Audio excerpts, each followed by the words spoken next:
Kwani umekata? Kiuna umeme na kusubiri umalize kudownload. Wewe neti unaweza kile taratibu, kwani unaweza kumwelekeza mtu taratibu naye mpaka umpokee. Wewe umepoa kama amekufa hata kuuliza tuoni. Tuulize hicho kibabu.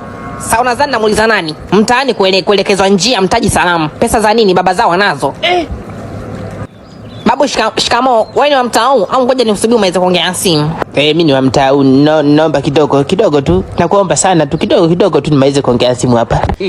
Nani? Nisikilize, umesikia? Kuna mtu hapa nataka niongee naye kidogo maongezi marefu. Sasa wewe nisikilize kwa makini. Muhimu yashikanishe, huenda nisielewane na wewe baada ya ukata simu. Sasa laza masikio nimalize kuongea, uliza tena. Wanajiungaje kukamilisha vikezo kwenye app ya Vidifaili ulipwe? Takujibu. Kama hapo share download just. Sasa weka namba maana akili yako imechujwa. Unapenda kuuliza kuliko hela. Weka password. Kimaliza kuweka password yako ya email kwenye kodi hapo, jaza hizo kodi hizo. Zitakusaidia kuingia kwa urahisi. Endelea na usajili. Kimaliza usajili, posti sehemu ya V-post. Yaani ukishamaliza usajili, angalia sehemu ya post. Wewe ni mtu mzima, unajua kusoma. Ukiingia kwenye application utaona tu sehemu ya V-post na sehemu ya video. Posti sehemu ya V-post moja, video weka 2. Ukimaliza ni follow.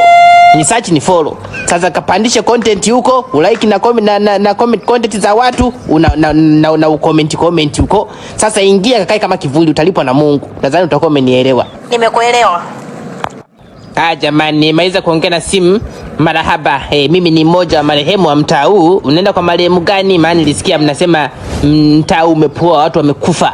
Au nielewa vibaya? Mzee wangu usizidishe sifa. Kama huwezi kutuelekeza basi tukauliza watu wengine. Marehemu wao vipi? Kama ulisikia sukaushe. Nikaushe nini? Samaki dagaa. Na leo nita kibabu kwanza akome. Eti kababu kisheti. Na usinyamazishe hivyo binti. Umenikuta sijakukuta. Na hiyo shape kabetira simu limevimba, mtoto mdogo anuka maziwa ya paka. Maana ungeonya maziwa ya mama yako usingekuwa na akili hiyo. Na hicho kichwa kama mkuu wa majeshi ya siafu, uchagui njia. Jarani mnapita, barabarani mnapita, chooni mnapita, jua kitanda mnapita, kanyagwe mmoja mmemngata wote mtu. Sasa leo mama siafu kauma siafu. Huu mtamu ukome. Kama mna namba za simu za mnapoenda kaini makwenu. Eti mtaa umepoa kama watu wamekufa, mmeona jeneza limekaa hapa. Na kunipa salamu kubwa zaidi ya pazia la hekalu. Babu shikamo, mi babu yako. Nilimkata kitovu baba yako. Hebu poteeni kwanza. Mtaa mzima kama amekufa. Alafu unaulizia kwenda kwa wafu. Si ungeanzia makaburini.